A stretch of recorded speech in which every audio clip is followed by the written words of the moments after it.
USA announced it has stopped all trade negotiations with Canada.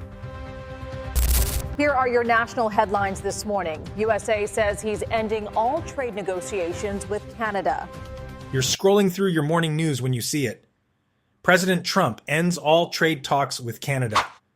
Your coffee nearly spills, not because of some complex policy dispute or diplomatic breakdown, but because of a 30-second TV commercial.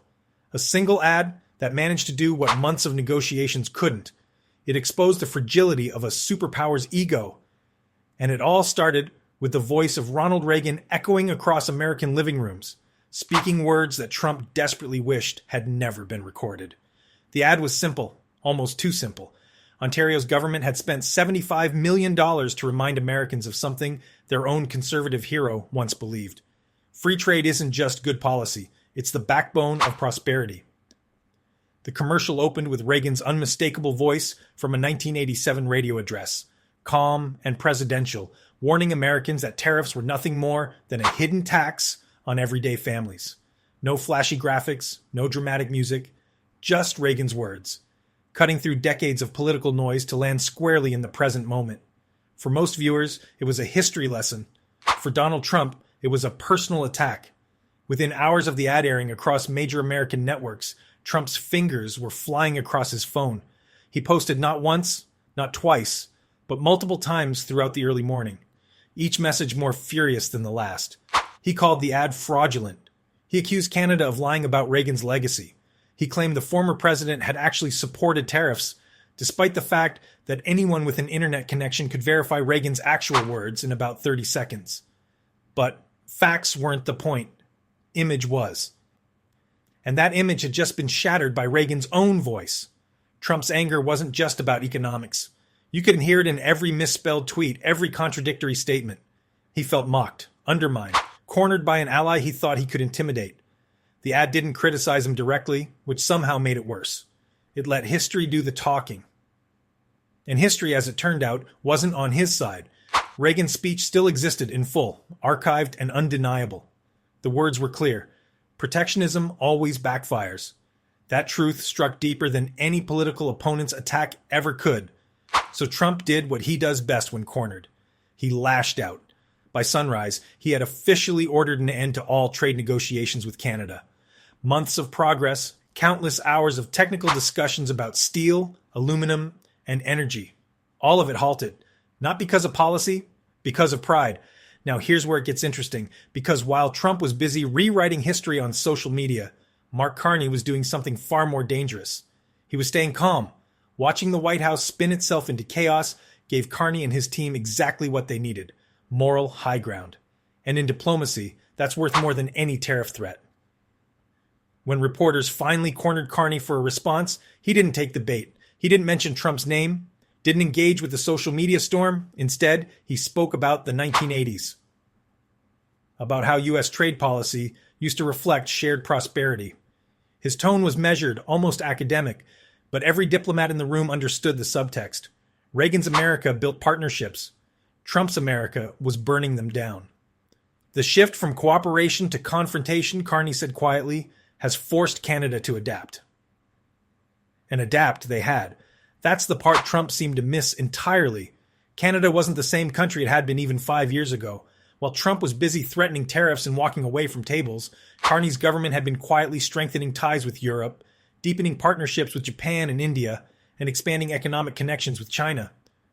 This wasn't panic, it was strategy. You see, Trump believed ending negotiations would give him leverage, that Canada would come crawling back, desperate for access to American markets. But he fundamentally misunderstood the situation. Canada no longer depended on U.S. approval to define its economic direction. The diversification wasn't accidental, it was calculated. And it meant that when Trump walked away, he wasn't punishing Canada. He was isolating America.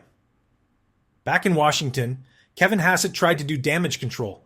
Speaking to reporters outside the White House, he claimed Trump's frustration had been building for months, that Canada had been difficult during negotiations, that this decision wasn't entirely about the ad. He pointed to trade deals the U.S. had secured elsewhere as proof of progress, but his explanation only raised more questions. If talks had been progressing in certain areas, why blow everything up over a provincial commercial? The answer kept circling back to the same place. Ego. Trump couldn't stand being contradicted by Reagan's own words, couldn't tolerate the embarrassment of Americans being reminded that conservative economic principles once meant something very different. The ad didn't just challenge his policies, it revealed how far his version of nationalism had drifted from the values it claimed to protect. Meanwhile, Ontario Premier Doug Ford found himself caught in the crossfire. Trying to calm the storm, he announced the ad would be suspended by Monday, a peace offering hoping it might open the door for talks to resume. But inside Carney's circle, no one was holding their breath. Trump's pattern was clear. Apologies didn't matter. Facts didn't matter. Only narrative mattered. And right now, his narrative required Canada to be the villain. But here's what Trump didn't count on. Carney wasn't interested in being the villain or the hero. He was interested in being prepared. While Trump was tweeting, Carney was boarding a flight to Kuala Lumpur. His mission? Finalizing a free trade agreement with ASEAN nations, countries that represented some of the fastest growing economies in the world, markets that Canadian exporters were eager to access, partnerships that didn't depend on the mood swings of an unpredictable neighbor. The Malaysian trip wasn't just about trade numbers. It was about sending a message. Canada was moving forward with or without American cooperation. When reporters asked if he planned to meet with Trump at the summit, Carney's response was diplomatic but clear. His focus was on advancing cooperation where it was welcomed. If the United States wanted to re-engage, Canada would be ready. But Canada wouldn't wait. Trump, for his part, told reporters he had no intention of meeting with Carney. He dismissed the Reagan ad as possibly AI-generated, a claim so absurd it barely warranted response. Even after learning Ontario planned to pull the commercial, he accused Canada of dirty playing. His remarks only deepened the rift and proved what many suspected. This was never about the ad. It was about control, and he was losing it. A senior Canadian official traveling with Carney revealed something fascinating. Behind closed doors, the Prime Minister's team wasn't scrambling. They weren't panicking. They were executing a plan that had been years in the making, diversifying trade partnerships, strengthening economic independence, building relationships based on mutual respect rather than dependency. Trump's tantrum wasn't a crisis for Canada. It was validation that their strategy was working. You have to appreciate the irony here. Trump thought he was punishing Canada by ending negotiations, but what he actually did was free Canada from the exhausting task of negotiating with someone who changes positions hourly. He gave Carney the perfect excuse to focus energy elsewhere, on partners who valued stability, on agreements built to last beyond a single administration's whims. As the story spread across international news, something else became clear. Other nations were watching how Canada responded to bullying, watching Carney remain unshaken while Trump spiraled, and they were taking notes. If Canada could stand firm against American pressure, maybe they could too. Trump's decision to isolate Canada was inadvertently teaching the world that the U.S. was no longer the reliable partner it once claimed to be. Back home, political analysts called Trump's move symbolic, a show of defiance aimed at his base, rather than a calculated policy decision. But symbolism has consequences. Ending talks with your largest trading partner sends a chilling message to investors and businesses. It raises questions about reliability, stability, and trust.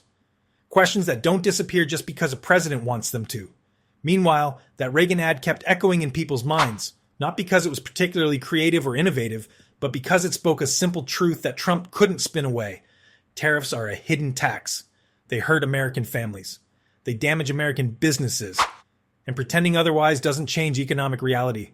It just makes the person pretending look increasingly disconnected from it. Carney understood something fundamental that Trump seemed to miss. Real power isn't about who shouts loudest or tweets fastest. It's about who's still standing when the dust settles. And as Trump's falsehoods collapsed under the weight of Reagan's actual recorded words, Canada's position only grew stronger, not through aggression, but through patience, not through threats, but through preparation. The question hanging over both nations now isn't whether trade talks will resume. They will eventually. Economics demands it. The real question is what happens when they do.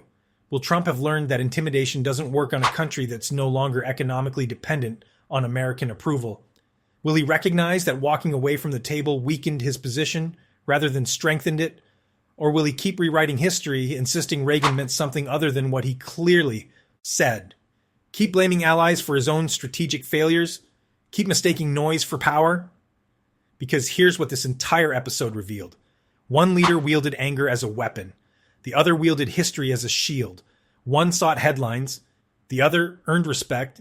And while Trump's circle scrambled to control a narrative that was already slipping away, Carney stood unshaken, letting time and truth do their work, proving that real strength isn't found in louder words or bigger threats.